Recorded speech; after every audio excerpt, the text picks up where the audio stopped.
अस्सलाम वालेकुम। प्रोग्राम सहाफ़ी में मतीउल्लाह जान। पाकिस्तान की सियासत एक बार फिर मुश्किल मरहले में दाखिल हो रही है। ये मुश्किलात शायद हुक्मरान जमात के लिए नहीं, अपोजिशन की जमात के लिए, और ख़ास तौर पे पाकिस्तान तहरीक इंसाफ के लिए, जिसके बानी 2 साल से ज़ायद अरसे से अडियाला जेल में हैं। मुलाकातों के ऊपर पाबंदियाँ भी हैं, कभी कभी मुलाकातें भी हो जाती हैं, उनके बयानात भी मंजर आम पे आते हैं। और ताज़ा तरीन जो बयान आया है उसके मुताबिक, इमरान खान के मुताबिक, पाकिस्तान इस वक्त मार्शल लॉ की जद में है।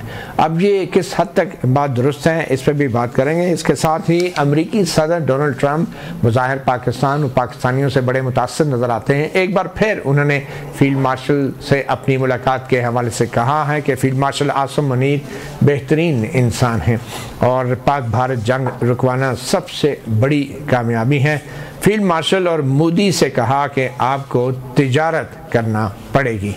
तो ये सारी सूरत हाल पर हम बात करेंगे। और कानूनी महाज के ऊपर नई डेवलपमेंट ये है कि खैबर पख्तूनख्वा के वज़ीर आला अली अमीन गंदापुर सुप्रीम कोर्ट पहुंच गए, और सुप्रीम कोर्ट में भी जस्टिस मंसूर अली शाह के कमरा अदालत में पहुंच गए, जहां से उनको मायूस लौटना पड़ा, क्योंकि अली अमीन गंदापुर ये चाह रहे थे कि सुप्रीम कोर्ट ये हुक्म दे कि उनको इमरान खान से मुलाकात की इजाज़त दी जाए।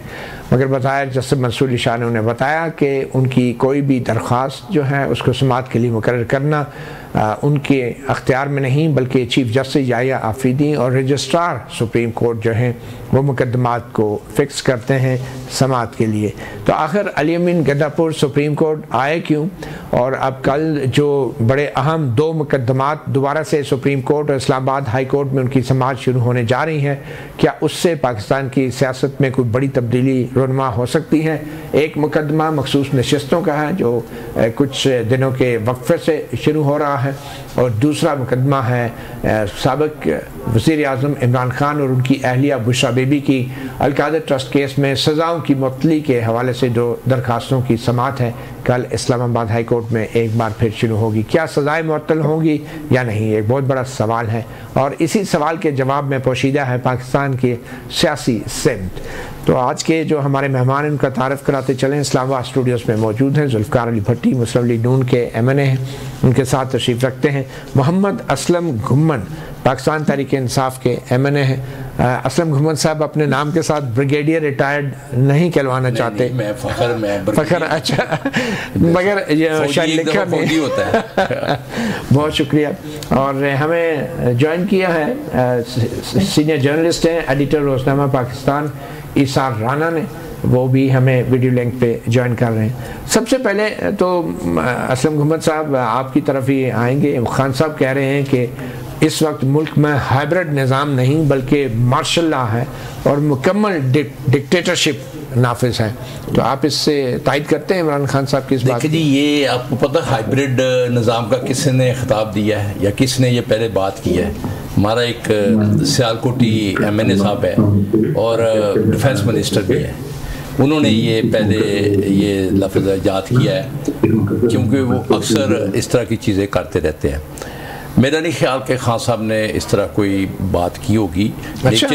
नेचुरली यानी उनको पता है जो कंट्रोल कर रहा है, बल्कि ये खुद नून लीग वाले कहते हैं कि जी हमें कोई कंट्रोल और कर रहा है। खान साहब की ट्वीट है, इमरान खान साहब की ट्वीट है। अच्छा, तो ठीक है। देखिए ना, ये इनिशिएट कहाँ से हुआ? ख्वाजा आसम ने ये पहले तख्लीक किया लफ्ज़ हाइब्रिड निज़ाम है, और ये पहले आ जाना। लेकिन आप नहीं मानते कि मुल्क में मार्शल लॉ है? आप नहीं मानते? I don't think. आप समझते हैं जमहूरियत भी नहीं है। अच्छा, फिर क्या आप कह रहे हैं कि सो कॉल्ड जमहूरियत है? अच्छा, ठीक है, क्योंकि ये लेकिन कम से कम मार्शल लॉ नहीं है। नहीं, बात सुने, ये जाली मैंडेट से आए हुए हैं। हाँ। इसमें कोई शक नहीं, दुनिया कह रही है, शायद पट्टी साहब मानिए, शायद चंद लोग हैं जो 16-17 है, बाकी सारे फॉर्म 47 की पैदावार है। तो इसको आप जमहूरियत कैसे कह सकते हैं? अच्छा, कि जो बंदा 10% सीटें तो नहीं ले सके, पास ये ताकत कहाँ से आई है? इनके पीछे कौन है? अगर आप कहते हैं जो लाए हैं, इनको भी पता है, आपको भी पता है, मुझे भी पता है, और जो लाए हैं वो मार्शल लॉ वाले नहीं है। वो मार्शल लॉ नहीं, वो नहीं चाहते, वो जमहूरियत वाले हैं। जमहूरियत चाहते, वो जमहूरियत वाले, बिल्कुल जमहूरियत चाहते हैं। क्या मतलब जो इनको लाए हैं वो तो कहते हैं हमारा कोई तल्लक नहीं जमहूरियत से। नहीं, आप क्या कहते हैं? आपका भी तो कोई गवर्नमेंट से हमारा कोई तल्लक नहीं है। वो तो बार मना कह चुके। सर, आपका तज्जिया क्या है? मेरा तज्जिया जो इनका है इनको देखा ना, ये जीत का तो नहीं ना आए हुए, ये तो फॉर्म 47 पे आए हुए ना, ठीक है, और ये सारे मानते हैं, इंटरनेशनली मानते हैं। आप खान साहब से इत्तेफाक नहीं करते किस चीज के? मेरा मार्शाल्लाह नहीं, मार्शाल्लाह तो नहीं है, नहीं है, लेकिन जमहूरियत भी नहीं है, जमहूरियत भी नहीं, तो है क्या फिर? आप समझिए। क्यों भट्टी साहब? आप ब्रिगेडियर साहब तो कहते हैं माशाल्लाह नहीं, अगर होता तो कम से कम ब्रिगेडियर साहब को तो पता होता है। मुझे तो पता होता। ब्रिगेडियर साहब बिल्कुल सही बात कर रहे हैं, और मैं उनका इस लिहाज से उनकी राय का एहतराम भी करता हूं। आप तो वैसे भी ब्रिगेडियर साहब का एहतराम करते हैं। बिल्कुल, मेरे तो बड़े भाई हैं। मसला ये है कि देखें मती सवाई, जमहूरियत और मार्शल्लाह और हाइब्रिड, जो ये 3 चीज़ें हैं। आप देखें, मैं आपको बताऊं, ये कौन सा निज़ाम? मैं बताता हूँ। देखें, मैं कहता हूँ कि अगर जमहूरियत ना होती तो आप असम्बली में बैठ के ज़रा उन तकारीर को तो सुने जो तकारीर की जाती हैं, और जिस अंदाज से क्रिटिसाइज या हर बात की जाती है, जिस पे फौज पे भी होती है, जिस पे जनाब प्राइम मिनिस्टर पे भी होती है, हुकूमत पे भी होती है, अदलिया पे भी होती है, ब्यूरोक्रेसी पे भी होता है। एक मिसाल दे रहा हूँ कि कोई भी ऐसा कदजन नहीं है, मेरी बात सुन लो, कि कोई मेंबर जो है वो अपोजिशन का हो तो मतलब इस पे कोई पाबंदी है कि वो अपनी बात खुल के नहीं कर सकते। कोई कद करनी है। नंबर 1 मेरी बात सुन, कोई कद करनी। देखें, मैं 2 मेरी आप बात सुन लेना। एक हो गई असेंबली का फ्लोर हो गया। अब दूसरा ये है कि देखें मीडिया है, आपने शाम को जो थिएटर लगाया हुआ होता है मेरे दोस्तों ने। अच्छा। हाँ जी, मेरी बात तो सुन लेना। इस थिएटर में आप हम तो बिल्कुल हम अदाकार हैं इस थिएटर के ना, मेरी बात ज्यादा टाइम तो आप लोग लेते हैं। हाँ बिल्कुल वही ना, तो आप हमें भाई हमें बिठा के हमें चस्के जो आप झाड़ते हैं अपने। अच्छा वो जो ये जो थिएटर होता है, इस थिएटर में भी खुल के हर कोई बंदा अपनी बात करता है। अच्छा, मेरी बात आप देखें, आप टीवी प्रोग्राम देखें, पाकिस्तान में इस टीवी प्रोग्राम की इतनी रेटिंग है कि आप देखें ना, शाम को 7 बजे शुरू होते हैं, रात 11-12 बजे तक। सर, इमरान खान का आप इंटरव्यू चला सकते हैं? मेरी बात क्यों? इजाजत है? देखें, सबको इजाजत, तस्वीर चला सकते जो नहीं चला सकते। मेरी बात सुनो, इतनी बात देखें, आप ब्रिगेडियर साहब बैठे हैं, कोई पाबंदी है? लाइव जा रहा है, जो मर्जी बात करें। नहीं, मैं आपसे पूछ रहा हूँ, खान साहब का इंटरव्यू चला सकते हैं इमरान खान का? हमें तो कोई इतराज नहीं, आपको कोई इतराज नहीं, आपकी हुकूमत को भी कोई इतराज नहीं, हुकूमत को भी कभी हमारी तरफ से। मेरी बात सुनो, मेरी तरफ से आपको कोई फोन आया? प्राइम मिनिस्टर, मेरी बात सुनो ना, मेरे प्राइम मिनिस्टर ने कभी आपको फोन किया?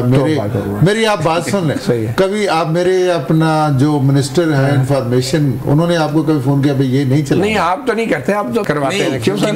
देखिए तो आप बताया करें ना, इधर बैठ के बताया करें कि आप, मेरी बात सुनो, ये जमहूरियत तो है। आप फिर जुर्रत पकड़े हैं कि जब आपको कोई फोन आता है ऐसा, तो आप जनाब लाइव किया करें और कहा करें कि हमें ये गलत फोन आया। तो इसका मतलब है आप इतने बुज़दिल हैं कि आप खुद तो बताते नहीं है और बातें हमारे से करते हैं, हमारे मुंह से कहलवाते हैं। आप जज्बाती क्यों हो रहे हैं? नहीं, जज्बाती नहीं हो रहा, मैं तो हकीकत बता रहा हूँ ना।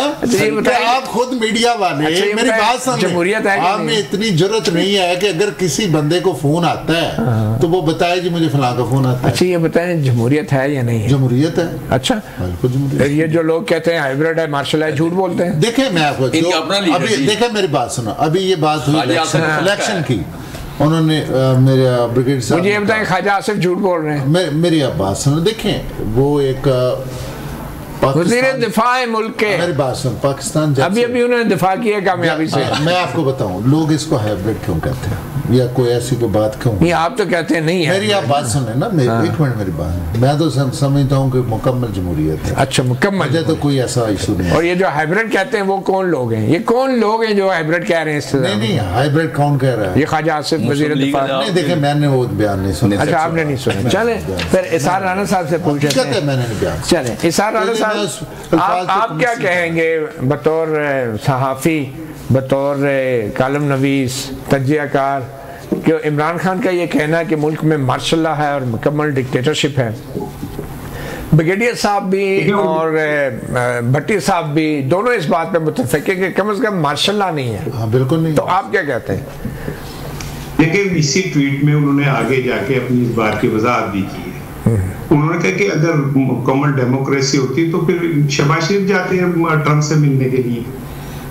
तो बात तो क्लियर है, ठीक है, बहुत सारी चीजें हम इसी से अंदाजा कर लें कि मेरे दोनों अरकान असेंबली जो हैं वो बहुत कुछ चाहते हुए भी नहीं कह पाते और वो कह रहे हैं ये हमसे कहलवाना चाह रहे हैं। यानी बहुत सारी चीजें जब इस तरह की हो जाए तो बात तो क्लियर हो जाती है। और ये जो पार्लियामेंट का अभी भट्टी साहब कह रहे थे जी वहां जो मर्जी खिताब कर लें ये हो जाए, तो मैं इनसे पूछता हूँ कि क्या ये खिताब किसी सड़क के ऊपर पीटीआई वाला कर सकता है?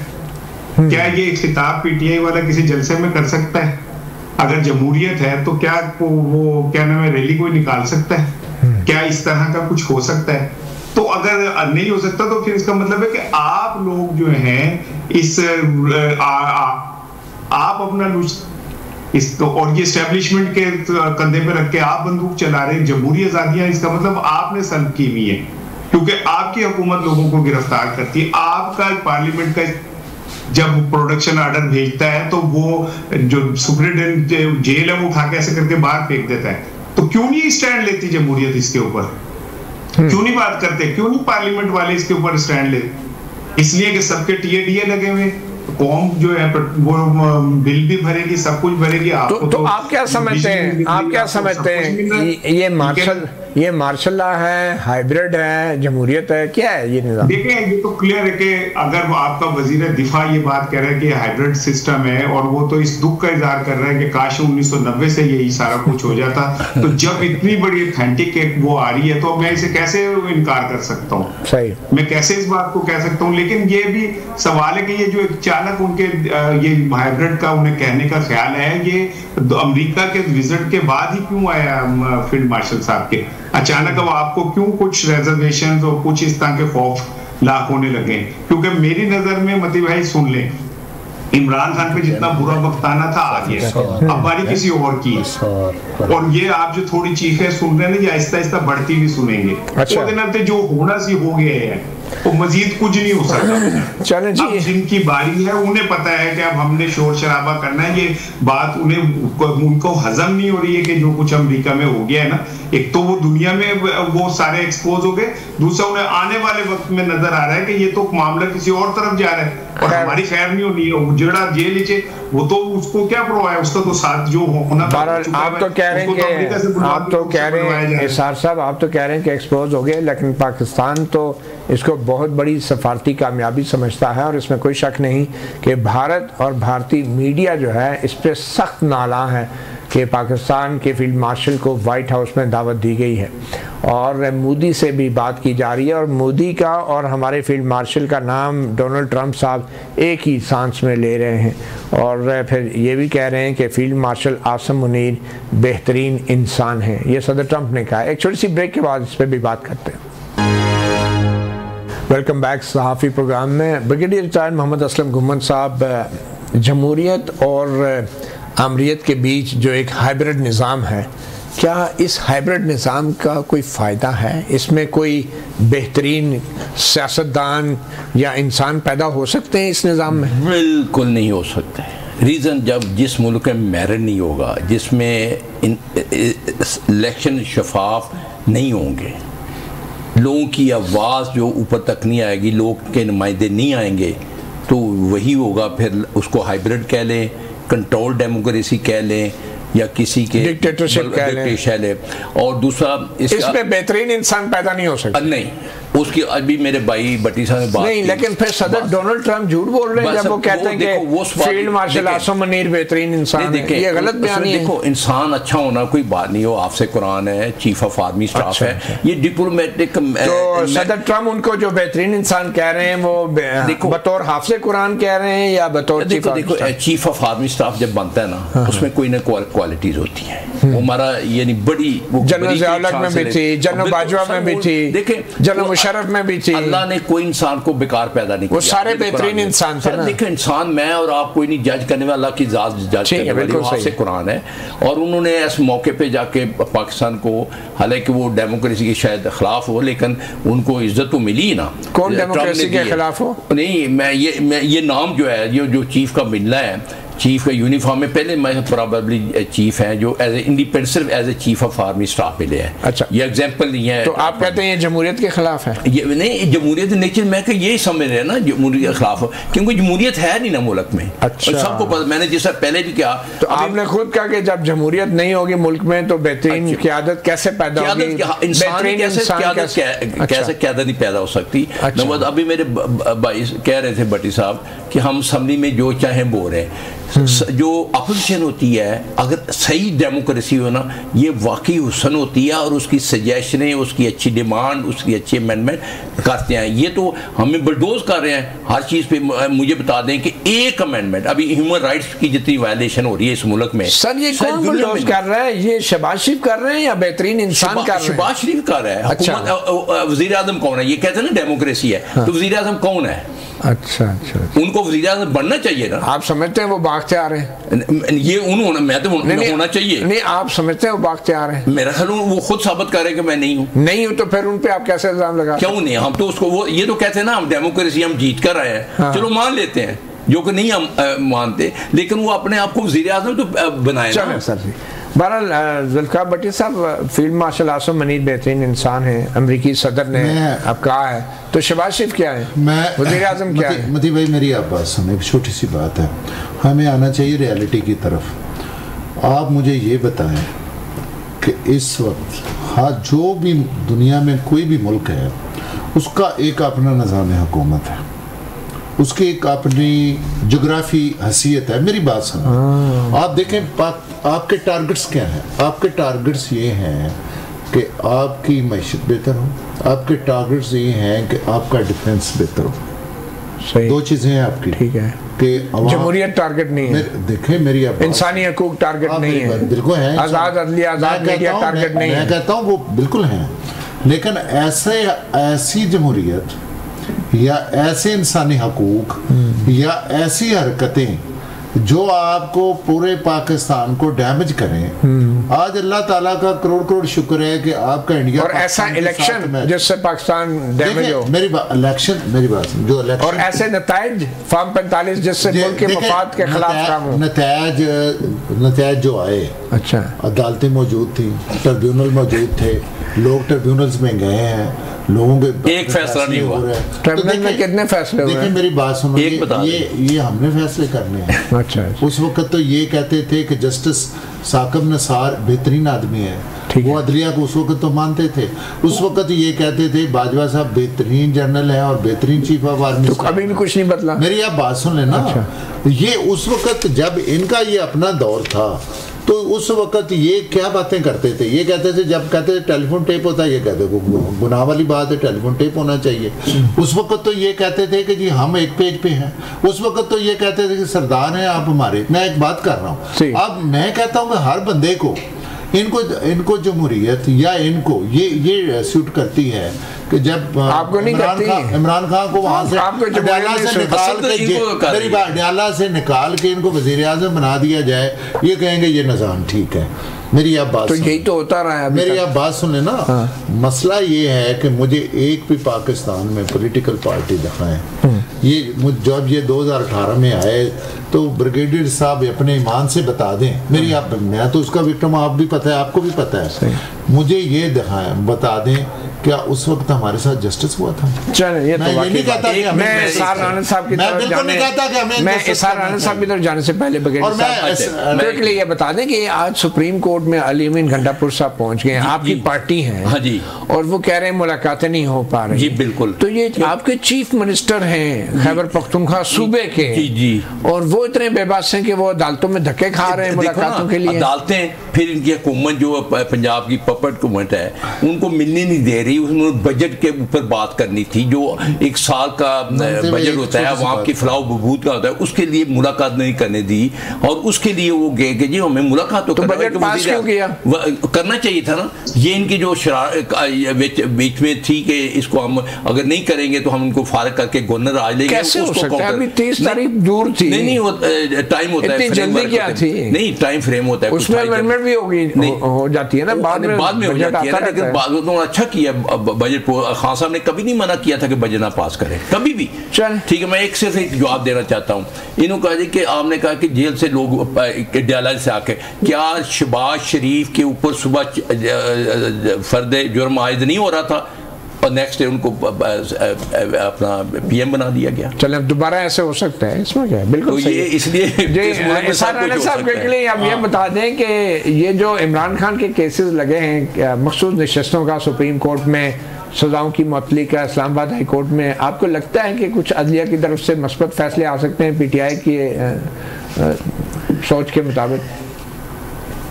मुझे तो इस सवाल पे हंसी आ रही है कि हम ये सोच भी कैसे सकते हैं। यदि हमारी सोच की आप उड़ान देखें कि हम ये सोच रहे हैं कि कोई मस्बत फैसले भी आ सकते हैं। यानी 26वीं तरमीम के बाद जिस तरह आपने अदालतों को मैनेज किया है, उसके बाद भी अगर हम ये तवक्को रखें, आप अंदाजा करें कि डॉक्टर यास्मीन राशिद के एक केस में आज तक वो जो इस्तगासा है वो ही पेश नहीं हो सका, मिलते ही नहीं, कागजात ही नहीं पहुंचते। तो इससे आपको हमें समझ में ना, मुझे तो कोई ऐसी, मैं तो ये समझता हूँ ये भी बड़ी बात है कि वो केस लग रहे हैं। ये बहुत बड़ा कारनामा है कि वो केस फिर भी लग रहे चले। कल मैं बता दूं कोई ना कोई जज साहब को, कोई किसी एक जज को कोई प्रॉब्लम हो जाएगी, लास्ट टाइम तो एक जज साहब छुट्टी पे थे, बाद में बात सितंबर में चली जाएगी, ठीक है ना। तो ये तो मैं नहीं समझता कि कोई इस तरह। और ये जो हमारे गड्डापुर साहब है और हमारे अभी घुमन साहब भी उनको फेवर कर रहे थे, तो बात ये कि भाई अगर आप में वो वजन नहीं उठा सकते, आप वो फेस नहीं कर सकते हालात को, तो फिर आप छोड़ देना। आप क्यों फिर चिमटे हुए? आप चले गए जस्टिस मंसूर की अदालत में, जैसे पिज्जे की दुकान में जाके दही बल्ले मांगने चले गए आप। भाई आपको नहीं पता आप इतने ब्रिगेडियर साहब कह रहे हैं कि मुल्क में मार्शल लॉ नहीं है और इमरान खान साहब की ट्वीट में जो दावा किया गया है वो उससे इत्तेफाक नहीं करते। आप क्या कहेंगे सर? देखिए, मैं तो जाते तौर पे ख्वाजा आसिफ के साथ खड़ा हूँ और ख्वाजा आसिफ किसके साथ खड़े, जरा ये पूछा कभी आपने? तो वो ख्वाजा आसिफ के किसके साथ खड़े, तो छुपने वाली बात ही कोई नहीं है। वो अपने मुंह से कहते हैं कि जब मैं हार रहा था तो मैंने मैसेज किया कि जनाब मैं हार रहा हूँ रात के 12 बजे, रिजल्ट चेंज हो गया। तो अपने मुंह से कहते हैं, मैं को पल्ले से बात चले। बहुत शुक्रिया, बहुत शुक्रिया, वो ढकी चुकी बात भी नहीं। बहुत शुक्रिया इसाराना साहब, जुल्फिकार अली भट्टी साहब, ब्रिगेडियर रिटायर्ड मोहम्मद असलम गुमन साहब। साफी प्रोग्राम में अगले सेगमेंट में चलेंगे चीनी स्कैंडल। एक नया स्कैंडल हर बार आता है और फिर लोग भूल जाते हैं। कुछ देर के लिए मुंह कड़वा होता है मगर शायद फिर वो कड़वाहट हमेशा के लिए गायब हो जाती है। मगर अब की बार क्या हुआ है इसके ऊपर हम बात करेंगे फाइनेंस के सीनियर जर्नलिस्ट सैयद मेहताब हैदर से एक ब्रेक के बाद। Welcome back. हमारी ज़िंदगी में इतनी कड़वाहट हो चुकी है कि शायद लोगों को मीठे की ज़रूरत है, मगर फिर अब हमें मीठा भी नहीं मिल रहा। जी हाँ, मैं बात कर रहा हूँ उस चीनी स्कैंडल की जो एक बार फिर अखबारात और मीडिया की जीनत बन चुका है। और अब की बार चीनी स्कैंडल के ज़िम्मेदार कौन हैं, हुकूमत का इसमें क्या किरदार है, शुगर इंडस्ट्री का क्या किरदार है, और फिर आम लोग अब कैसे इस स्कैंडल के विक्टिम बनते जा रहे हैं। और हुकूमत बज़ाहिर बेबस नज़र आ रही है उस शुगर इंडस्ट्री या शुगर माफिया के ख़िलाफ़ जिसको रेगुलेट करना फ़िलहाल हुकूमत की ज़िम्मेदारी है। इसी वाले से हम बात करेंगे। हमारे साथ मौजूद हैं सीनियर जर्नलिस्ट और फाइनेंस के रिपोर्टर सैयद मेहताब हैदर। बहुत शुक्रिया मेहताब हैदर साहब। ये क्या मामला है, अब की बार ये स्कैंडल कैसे बना है और चीनी की किल्लत कैसे हुई है मार्केट में, ये कीमतें कहाँ जाके रुकेंगी? जी बिस्मिल्लाहिर्रहमानिर्रहीम। देखें, सबसे पहले तो ये जो शुगर केन है इट्स ए पोलिटिकल क्रॉप और ये जो शुगर इंडस्ट्री है it's a political industry. Irrespective of political divide, जितनी पोलिटिकल पार्टीज़ है पाकिस्तान के अंदर वो या तो डायरेक्टली उसकी ओनर्स हैं, सिर्फ पॉलिटिकल पार्टीज हैं और भी अब स्टेक होल्डर्स हैं। अब तो पाकिस्तान के जो असल मालिक हैं वो भी इसके अंदर जो है वो इन्वॉल्व है। देखिए, प्रॉब्लम ये है कि आप अगर मेरिट के ऊपर और गवर्नेंस की, मैं कहता हूँ इससे बड़ी क्लासिक एग्जांपल है ही कोई नहीं। अगर पाकिस्तान की शुगर इंडस्ट्री को जो है वो आप देख लें, आप सबसे पहले ये देखें कि ये जितनी भी गवर्नमेंट्स हैं, आप मुशर्रफ साहब के ज़माने से शुरू हो जाएं, अभी रिसेंट हिस्ट्री कोई लास्ट 2 डिकेड्स के अंदर देखें, हर ज़माने में अगर चीनी ज़्यादा पैदा हो जाए तब भी प्रॉब्लम है सर। अब की बार क्या हुआ, हम सीधे जो कम हो जाए तब भी प्रॉब्लम। अब की बार ये हुआ है कि आपने पहले एक्सपोर्ट की इजाज़त दी, तो जितनी रेलिवेंट मिनिस्ट्रीज़ हैं वो उस टाइम ये बता रही थी कि पाकिस्तान में चीनी सरप्लस है, आप मेहरबानी करके इसको एक्सपोर्ट की इजाज़त दे दें। और विद इन फ्यू मंथ्स अब ये डेटा दिखाया जा रहा है कि अब इस मुल्क में डेफिसिट हो चुका है, इंपोर्ट की ज़रूरत है। आप जितनी एक्सपोर्ट की थी कोई 7.5 लाख टन के लगभग, अब 5 लाख से 7.5 लाख टन इंपोर्ट की इजाज़त मांग रहे हैं। पहले आपने एक्सपोर्ट पे उनको फ़ायदा पहुंचाया, अब इंपोर्ट पे उन्हीं लोगों को और शुगर इंडस्ट्री को जो है वो आप फ़ायदा पहुंचाने की और ज़्यादा कीमत पे बेच रहे हैं। अब आप कीमत देख लेना, अब कीमत जो है मार्केट में अगर जाके आप देखें, चंद माह पहले बाकायदा मैं इंटेलिजेंस ब्यूरो का नाम लेता हूँ, उन्होंने ये कहा कि ये चीनी की कीमत जो है वो जो एवरेज कॉस्ट बनती है वो 130 से 150 से ज़्यादा नहीं होनी चाहिए। आज मुझे बताएं कि वो 190 को जो है वो क्रॉस कर चुकी है। और इसका मतलब क्या है? इसका मतलब ये है कि आपने एक पूरे के पूरे सेक्टर को ये मौका दिया है कि अरबों रुपए जो है वो उनकी जेब के अंदर जो है वो चले जाए। इसका मैं आपको बताऊं, आप मुझसे मजीद भी सवालात करेंगे, लेकिन इसका एक फौरी हल ये है, इस पूरी की पूरी इंडस्ट्री को डीरेगुलेट किया जाए। चलें उसके हल की तरफ तो हम आते हैं। फिलहाल ये बताएं कि ये जो स्कैंडल अब सामने आया है किसकी गलती की वजह से आया है और हुकूमत की क्या जिम्मेदारी है जिम्मेदारान के खिलाफ कार्रवाई करने के हवाले से? देखिए, मसला ये है कि ये जो इसकी जो कैलकुलेशन है, जो मिस कैलकुलेशन है रादर, इसके बारे में ये दिखाया जाए कि अगर 2, 3, 4 महीने पहले आपका डेटा कुछ और दिखाता है और बाद में आप उसी के अगेंस्ट डिसीजन करने के लिए बिल्कुल कंट्रेरी 180 डिग्री का यू टर्न लेकर एक डिसीजन करते हैं, तो हु इज़ रिस्पॉन्सिबल? मैं समझता हूँ ministry of industries, ministry of commerce और जो शुगर एडवाइजरी है, दे आर रिस्पॉन्सिबल। वो उनसे पूछा जाए कि आप अपने डेटा के अंदर इतनी जल्दी देखें, शुगर केन की प्रोडक्शन जो है इस साल जो है वो कम हुई है, लेकिन अगर मुझ जैसे जर्नलिस्ट को ये बात पता है तो जो पाकिस्तान के पॉलिसी मेकर्स हैं उनको क्यों नहीं पता ये बात? इसका मतलब है कि आप मुबैना तौर पर आंखें बंद कर लेते हैं और उस सेक्टर को जो कि पॉलिटिकल एलीट्स के साथ कनेक्टेड है उसको फायदा पहुंचाते हैं। अच्छा, आप बार बार कह रहे हैं ये पॉलिटिकल क्रॉप है, शुगर केन, पॉलिटिकल एलीट की बात हो रही है। आप कोई नाम ले सकते हैं कि बड़े शुगर इंडस्ट्रियलिस्ट कौन कौन हैं इस मुल्क में जो कि पॉलिटिकली भी बहुत एक्टिव हैं? देखिए, एक आपको याद होगा इमरान खान साहब के ज़माने में एक बाकायदा एक बनी थी और उसकी एक इन्वेस्टिगेशन पब्लिक भी हुई थी।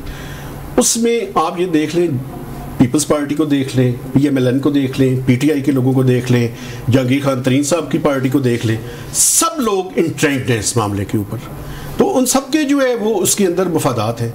वो तो प्रॉब्लम ये है कि इसमें तो कोई ढकी चुकी बात ही नहीं है।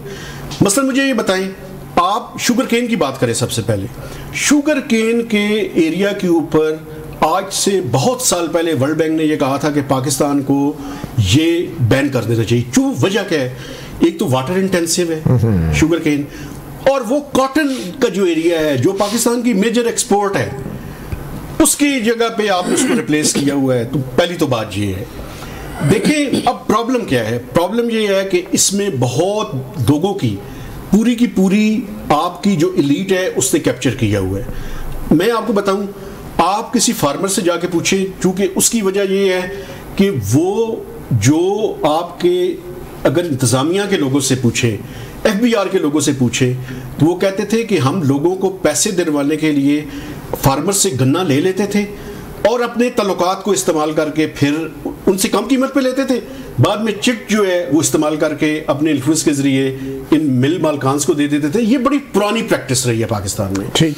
अब जो है, जब आप एक क्रॉप आ जाती है, उसके बाद ये है कि आप ये देखें कि पाकिस्तान का एक, अगर इसको बुनियादी ज़रूरत समझा जाए, जो कि मैं बुनियादी ज़रूरत नहीं समझता, लेकिन अगर बुनियादी ज़रूरत समझ लिया जाए तो इसका एक स्ट्रैटेजिक रिजर्व्स तो आपको मेंटेन करना चाहिए ना। स्ट्रैटेजिक रिजर्व्स को मेंटेन करने के बाद आप कोई इंसेंटिव ना देना एक्सपोर्ट पे ना इंपोर्ट के ऊपर। और दूसरी बड़ी इंपॉर्टेंट बात है, वो इंपॉर्टेंट बात ये है कि ये शुगर मिल मालकान ही इंपोर्टर भी हैं या इनके आगे कोई ऐसे लोग हैं जो जिनके नाम पे ये मंगवाते हैं, तो ये पूरी तरह से इस सेक्टर को जो है वो पूरी तरह से डीरेगुलेट करने की जरूरत है। डीरेगुलेट करने की ज़रूरत तो है। इसका मतलब यह है कि हुकूमत जो है शुगर प्राइस कंट्रोल के जो मैकेनिज़म्स हैं, जो कानून के तहत हैं, जो इदारे हैं, उनको एक्टिव करने में नाकाम है। आप मुझे बताएं, एक इदारा है कंपटीशन कमीशन ऑफ पाकिस्तान, मैं उनसे भी सवाल करना चाहता हूँ आपके तवसत से कि आप ये देखें कि ये मिल मालकान्स मिलकर ये एक पिछले चंद महीनों के अंदर उन्होंने 50 से 60 रुपए पर केजी मुनाफा कमाया है। क्या कंपटीशन कमीशन ऑफ पाकिस्तान को इसका नोटिस नहीं लेना चाहिए? लेकिन मुझे ये बात करने की भी इजाज़त दें कि कंपटीशन कमीशन ऑफ पाकिस्तान ने जितने माजी में इस तरह के इकदाम किए हैं, कोर्ट्स के अंदर उनके स्टेज मिल जाते हैं, उनके ऊपर सालों तक जो है वो उनके स्टेज चलते रहते हैं। अभी रिसेंटली, पहले तो उनका मसला ये था कि एपलेट ट्रिब्यूनल उनका नहीं था, अभी वो उन्होंने बनाया, वो कंप्लीट हो चुका है। लेकिन मैं मुअज़्ज़िज़ जज साहिबान से भी गुजारिश करना चाहता हूँ कि आप वो जो उसकी जुरिस्डिक्शन के इश्यूज़ हैं या कॉन्स्टिट्यूशनलिटी के ऊपर उसके इश्यूज़ हैं, उनको रिजॉल्व करें, लेकिन 5-5 साल से स्टे ऑर्डर ना चलाएं, मेहरबानी कर दें। मेरे ख्याल में बड़ी दिलचस्प आज़ाद शुमार होंगे अगर ये मालूम हो कि अदालतों में शुगर इंडस्ट्री से मुताल्लिक कितने केसेस कितने अरसे से स्टे ऑर्डर पे चल रहे हैं, उनका फैसला नहीं हो रहा। मैं आपको बताऊं कि ये सिर्फ शुगर से रिलेटेड नहीं है, पाकिस्तान में जितने पावरफुल सेक्टर्स हैं उनके बहुत सारे केसेस जो है जो कंपटीशन कमीशन ने आज तक फैसले लिए भी हैं, उनमें से अक्सरीतन फैसले जो है उनके ऊपर अल्टीमेट हाई कोर्ट्स के अंदर और सुप्रीम कोर्ट के अंदर वो केसेस फंसे हुए हैं और उनके ऊपर तेजी के साथ अमल दरामद करने की जरूरत है, और जो भी फैसला वो करें। यही वो केसेस हैं जिनका ताल्लुक मफाद आमा से है। अल्टीमेटली लोग मुतासर हो रहे हैं, गरीब लोग मुतासर हो रहे हैं क्योंकि इन मुकदमात का फैसला नहीं हो रहा है। डीरेगुलेट करने के हवाले से आपने जो बात की है, अगर मुकम्मल तौर पे शुगर इंडस्ट्री को डीरेगुलेट से मुराद यह हुकूमत अपनी मुदाखलत बंद कर दे, ना वो सब्सिडीज दे ना वो कंट्रोल करे, प्राइस को भी ओपन छोड़ दे, क्या है डीरेगुलेशन से मुराद आपकी? बिल्कुल यही मैं कह रहा हूँ कि आप देखें शुगर केन के ऊपर भी आप कोई इंडिकेटिव प्राइस जो है वो ना करें, और शुगर की जो प्राइस फिक्सेशन वाला मामला है, लेकिन इस मुल्क में हमने माजी में देखा है सुप्रीम कोर्ट के जजेस भी प्राइस फिक्सेशन करते रहे हैं। तो हमें अपनी अपनी जो डोमेन है उसके अंदर रह के काम करें। और डीरेगुलेशन का एक मतलब है, मैं लोगों से भी गुजारिश करना चाहता हूँ, देखें इस इंडस्ट्री का कोई हल नहीं है। मैं 25-30 साल में देख चुका हूँ, हर साल ये क्राइसिस है। पाकिस्तान के लोगों को इसका बाइकाट कर देना चाहिए। बहुत शुक्रिया सैयद मेहताब हैदर। पाकिस्तान के लोगों को चीनी का बाइकाट कर देना चाहिए, और इसका मतलब ये है कि फिर मीठी चाय, फिर तो चाय का भी बाइकाट करना पड़ेगा जो मुमकिन नहीं है। बहुत शुक्रिया। साफ़ी प्रोग्राम से इतना ही, इजाज़त दीजिए, अल्लाह हाफ़िज़।